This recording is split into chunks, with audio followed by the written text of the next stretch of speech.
ఇప్పుడు బాల్ ప్రజల కోర్టులోనే ఇస్తున్నాడండి అతను.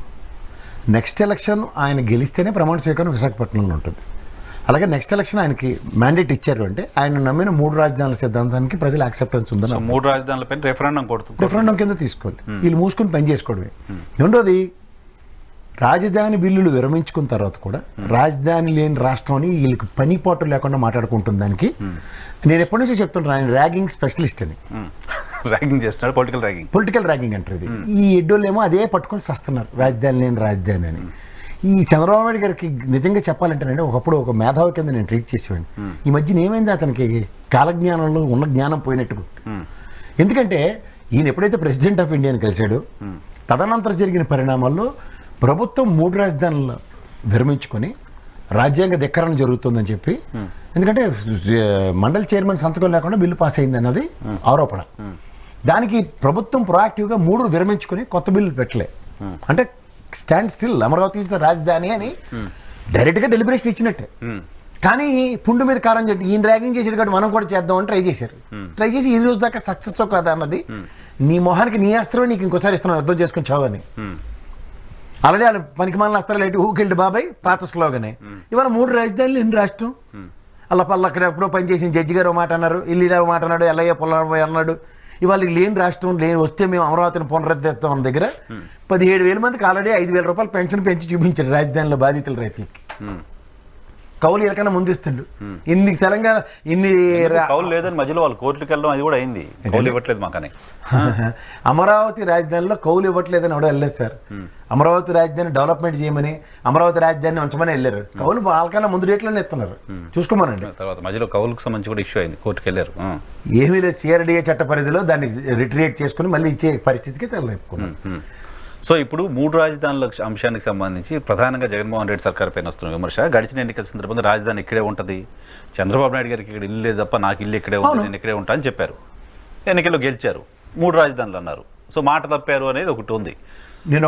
ఇప్పుడు నేను 3 రాజధానులే అని చెప్పి ఎలక్షన్కి వెళ్తున్నారు. నేను ఒక మాట చెప్తా సార్, మన ఆంధ్రప్రదేశ్కి ఒక దౌర్భాగ్యం ఉంది. ఏవాడ సీబాగ్ ఒప్పందం కాడి నుంచి మొదలెడితే కర్నూలు నుంచి తని తగిలేశారు, విజయవాడ తని తగిలేశారు, ఇటు తిప్పి మళ్ళీ హైదరాబాద్ తీసుకొచ్చారు. తర్వాత మళ్ళీ రాజధాని లేని రాష్ట్రం కింద మళ్ళీ తగిలేశారు. తర్వాత ముక్కుతో మూలుగుతూ ఏదో ఇటన్నారు వాళ్ళ శ్రీకృష్ణ కమిటీ ఏదో చెప్పింది, కింద మీద పడి వాళ్ళు అక్కడ పెట్టండి ఇల్లు ఇక్కడ పెట్టండి నువ్వు చూడని కొంతమంది వెళ్ళి ఉన్న డబ్బులు ఉన్నవన్నీ ఓడగొట్టుకుని గుండు గీయించుకుని వచ్చారు.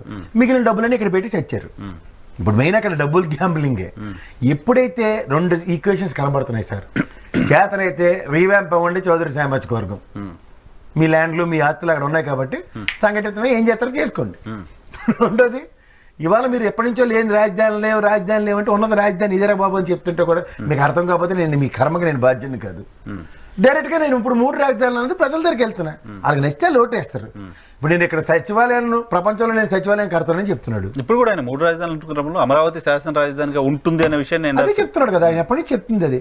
కర్నూలు న్యాయ రాజధాని తరలాలంటే ఏం చేయాలి, వీటా పవర్ కావాలి ఆయనకి. 100 మంది ఎంపీలను మొబిలైజ్ చేయగలగాలి, 100 మంది ఎంపీలు యొక్క కేంద్ర ప్రభుత్వ నిర్ణయం, న్యాయశాఖ మంత్రి. బీజేపీ మళ్ళీ పవర్లోకి వస్తే ఇబ్బంది కూడా ఉంటుంది. బీజేపీ కూడా కర్నూలులో హైకోర్టు ఏర్పాటుకు సంబంధించి తీర్మానం చేస్తుంది ఇప్పుడు. సో అబ్వియస్గా ఏమవుతుంది, వాళ్ళకి ముందు ఫ్యూచరిస్టిక్ 2020 విజన్ మీకే కాదు సార్, వాళ్ళకి కూడా ఉంది. నెక్స్ట్ గవర్నమెంట్ మాదే వస్తుంది అన్న ప్రాస్పెక్ట్లో డ్రైవ్ చేస్తున్నారు. కాదని మీరు నిలువరించడానికి అమరావతి అన్నది గ్యాంబుల్ అనుకుంటే, మీకు అమరావతి రాజధాని చేసిన మీరైతే మీకు ఓట్లేలే. ఇప్పుడు వేస్తారు, ఇప్పుడు చూపిస్తారు కదా, ఇప్పుడు చూపిస్తారని కదా చూపించమనండి, ఎవరికి ఉపయోగం. సో ఇప్పుడు ఇన్ కేస్ ఈ ఎలక్షన్లో కనుక 3 రాజధానులకి ప్రజలు మ్యాండేట్ ఇస్తే అసలు ఉద్యమాలని జనాలు ఎండార్స్ చేయలేదు అని అంతే కదా, ఆబ్వియస్గా సార్. ఇప్పుడు మీకు ఒకటి చెప్పనా, వాళ్ళు రాజధాని ఉద్యమం చేస్తున్నారు అన్నారు, డబ్బులు దండుకుంటూ యాత్రలు చేశారు, లెక్కలు ఎవరికని చెప్పారా? ఎవడోటి తినేసాడు కూడా లెక్కలు ఉన్నాయి అందరి దగ్గర, వాళ్ళ దగ్గరే ఉన్నాయి చాలా. బిట్వీన్ ద జేఏసీలో చాలా ఇష్యూస్ ఏదో ఉన్నాయి. సరే, ఏ ఉద్యమం జరిగినా వసూళ్ళు అవి ఇవి ఎవడో కళ్ళ ముందులో ఫార్చునర్ కార్లు కొనిచ్చాడు గాబరా పడిపోయి అని తెలియదు అనుకుంటున్నట్టుకున్నారు. క్రిస్మస్ వేడుకలు ఇవన్నీ. సో ఇవన్నీ. సో ఇప్పుడు ఎంతవరకు పొలిటికల్ గా అడ్వాంటేజ్ జగన్మోహన్ రెడ్డి గారికి? సార్ ఇందులో ప్రజలకి సార్ మీకు నేను మళ్ళీ మీకు చెప్తున్నాను సార్, పొలిటికల్ అడ్వాంటేజ్ ఇవన్నీ దాన్ని ఒక పొలిటికల్ ఆస్పెక్ట్ చేశారు. ఇక్కడ చూడండి, తెలంగాణలో పబ్లిక్ సర్వీస్ ఎగ్జామ్ని అదొక పొలిటిసైజ్ చేశారు. అలా ఏదైనా చేసుకోవచ్చు.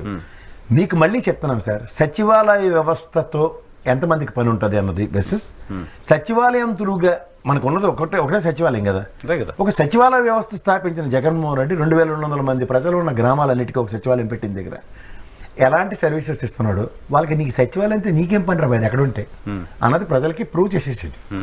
ఏమైనా అసెంబ్లీ సమావేశాలు ఉంటే విజయవాడకే వస్తారు, అది అక్కడ శాసన రాజధాని కాబట్టి అక్కడే చేస్తున్నారు.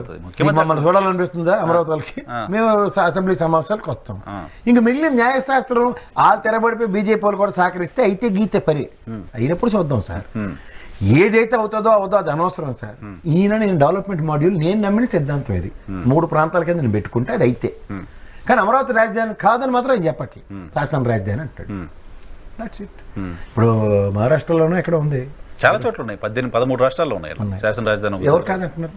అంటే రాజధాని అనే వర్డ్ వాడలేదు కానీ సరే మీకు అసెంబ్లీ సమావేశాలు పెట్టుకుని ఒక చట్టాలు చేసి ఒక ప్రాంతాన్ని రాజధాని కింద ఎందుకు కన్సిడర్ చేయాలి నాకైతే అర్థం కావట్లేదు.